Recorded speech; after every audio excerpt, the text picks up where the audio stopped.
The quick brown fox jumped over the lazy dog. It's where we all begin. Welcome to Lazy Dog Typewriters. In Roald Dahl's Willy Wonka and the Chocolate Factory, an eccentric chocolatier put 5 golden tickets into candy bars and scattered them across the globe. If you were lucky enough to find one of these golden tickets, you would win a tour of Wonka's factory and receive a lifetime supply of golden treats. Here at Lazy Dog Typewriters, our Willy Wonka is known as Gordon Keith. While he may or may not work with Oompa Loompas, he does collect typewriters. Plus, he works at the ticket 13:10 a.m. How's that for a golden chance? And he has given us 2 golden tickets. Actually, make that 2 golden Olympias. An SM3 and an SM4. Both pure as gold and as rare as Wonka's golden tickets. In Wonka's story, Augustus Gloop learns not to be greedy. Cough, cough.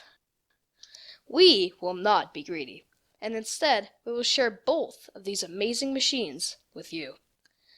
While they may not be as sweet as chocolate, these Golden Olympia typewriters will offer you a lifetime of sweet, sweet creativity. So, let's get ready to tour the Lazy Dog Typewriter Chocolate Factory.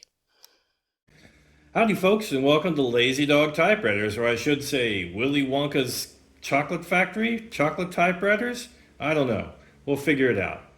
It looks like my Oompa Loompas have been busy, so I'm just going to follow up by going over a few of the key features of these 2 really rare treats.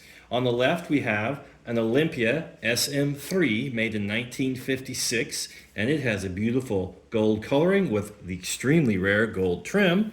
And on the right we have a 1959 Olympia SM4. That's about the first year they made the SM4, which was an improved version of the SM3. And this has, again, that same beautiful golden color, but it has the more standard chrome trim. The biggest difference between the SM3 and the SM4 was the addition of the key set tabulator. So you can set tabs on your machine right up here from the front instead of manually setting tabs like you would here on the back of the SM3. So that's the big takeaway between the 2. We'll take a break and we'll start going into some details on the SM3. Okay, all that glitters is not gold, but it sure is pretty. So as we started out with, all the trim pieces on this Olympia have a golden hue. Are they 24 karat gold? Are they 18 karat gold? Are they 14 karat gold? I'm going to say probably not.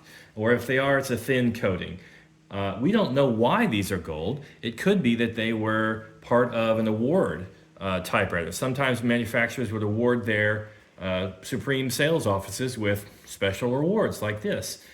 We don't know for sure, but we know they're pretty darn rare, and we know we're really lucky that our Willy Wonka, named Gordon Keith, has shared these 2 machines with us and given us a chance to work on them and share them with you guys. So, just to go over again, you've got the gold trim, the gold deluxe, I guess you call that an escutcheon. Even the ribbon vibrator is gold. And the trim pieces like your line ribbon color selector, they're gold as well. So they really put a lot of detail into it. Even the plain humdrum stainless steel screws are gold plated, which is pretty neat. And last but not least, of course, the paper tray guide here is gold plated. So it really makes this a unique and rare machine. So let's show one of the things that we have going on with this one as well. So what's going on here? We've got a little bit of silver. Why is that? Well, at some point, this machine, this Olympia SM3, had some damage, and its original gold machinery, gold accessory here was cracked. So it's waiting a repair, but that's beyond our pay grade. It can be reattached right here where this margin release lever is and go back into service. All the parts are there. But that's why there's a silver placeholder right now on this machine. And in full disclosure, this silver placeholder is set at 9 or 8 as a semi-permanent left margin. So that is one of the quirks of this machine. The right margin is a press and slide, and it works just like you'd expect it to. But the left one is fixed where it's at. So paper bale, everything else is gold. Let's go ahead and hit our carriage release lever here, which is also gold. Move the carriage over and take a look under the hood. And we have a pretty much standard Olympia SM3, beautiful segment. This is a pica typeface, so 10 characters branch. Back to the functionality. What is this lever over here with this cool arrow? That is your touch adjuster, and it lets you regulate how stiff the keys are. Speaking of keys, these Olympias, the 3s and the 4s and later, have a very special key balancing mechanism. So it's a little spring-loaded, if you will, key caps that help give you just a really great tactile sensation when you're typing on an Olympia. And we'll give you a little bit of a show of what that means later on. Just to conclude, for those who are new to typewriters, you may be wondering, well, where is the number 1? And did they not use the number 1 back in those days, Katie? No. No, they sure did. Maybe Willy Wonka or the Oompa Loompas didn't, but what they did was they used a lowercase l to form numeral 1, and normally you would do period, backspace, apostrophe to form an exclamation point, but Olympia always gave you an exclamation point too. So they gave you the exclamation, just not the numeral 1. Good news is, can you send email on this machine, Katie? Yeah. Yeah, because it's got an @ symbol. All right, so we also have our tabs, right? We talked about that. If you hit tab, the carriage will move over into your pre-selected position, and you have these permanently affixed tab levers where you can put them where you want them with another golden ruler back here on the back to indicate where you're going. Full disclosure, this guy had a little bit of a crunch in his case, so there's a little bit of a crinkle and a little bit of a tear on this machine, but it still functions perfectly, and I just wanted to show that to you. All right, flash forward into the future, and now we are in the year 1959 when this gorgeous machine is made. It has the standard chrome, and it has a key set tabulator on the front. So plus will add a tab, minus will remove a tab, and tab will execute the tab. Everything else is the same on these machines. The margin release is on the same side. Again, you've got your line selector lever here. Ribbon color selector, I should say. Your line selector is up here. So you've got 1, 1.5, and 2 with these 3 indentations. You've got a paper guide here, which you can slide back and forth. You set your margins by manually pushing and sliding these. You can release the tension on the rollers with this. This will dump all your tabs at once if you pull it. You can push this button in and get out of freewheeling mode, so you can manually adjust where your platen is rolling and where it's typing. Say you want to fill out a form, and you want a specific place on that form. We'll open the ribbon cover, move it over, and we see our standard, but very effective, SM3/4/7, really, mechanism for these typewriters. So let's just do a flyby on this guy, noticing his chrome accoutrement and his chrome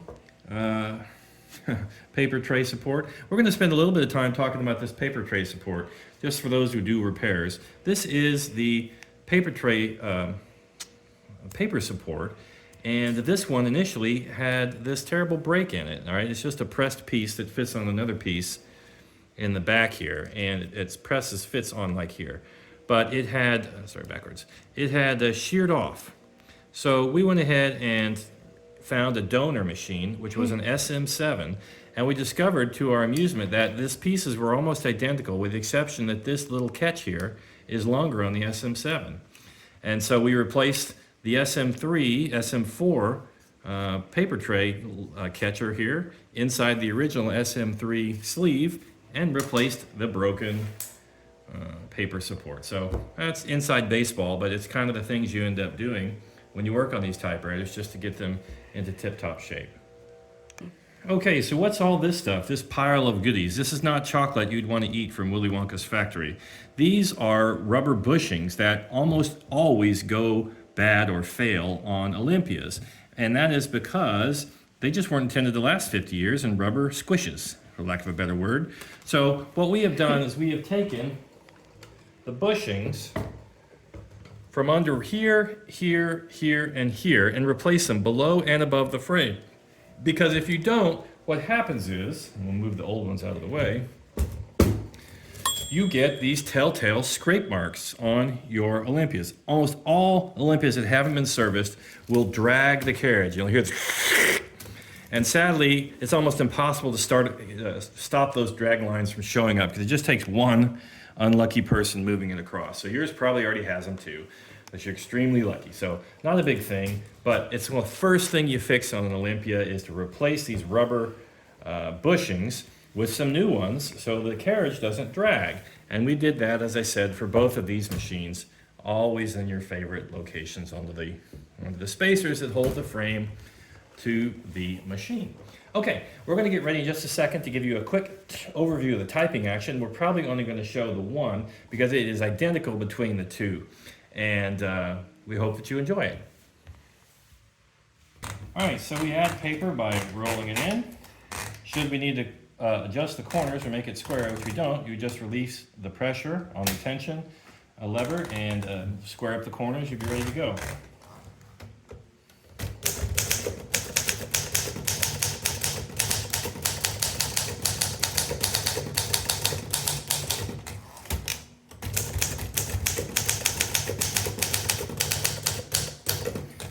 Okay, so this machine, if you can zoom in a little bit, Katie, it has an elite typeface, so 11 characters per inch. It's kind of a Goldilocks typeface. Normally it's 10 or 12 characters per inch, but Olympia went with an 11 character per inch on this 1956 model, and I really enjoy it.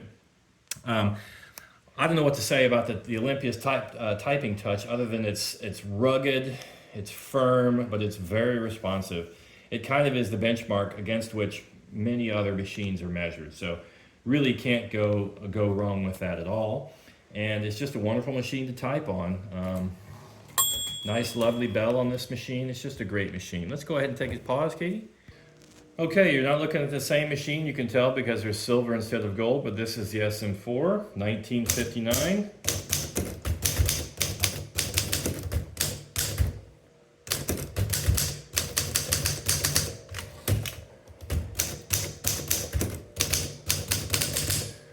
Katie zooms in there, you can see this has a 10 character per inch typeface with a really fun green ribbon.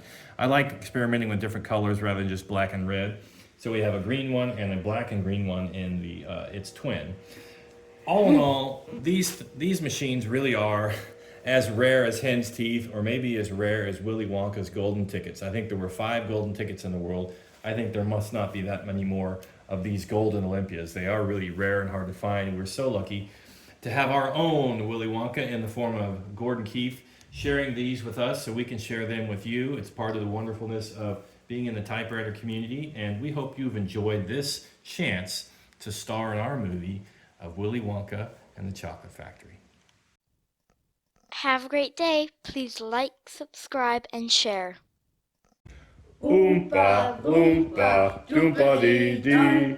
If you're not greedy, you will go far. You will live in happiness too, like the Oompa Loompa Doompa-dee-doo, Doompa-dee-doo.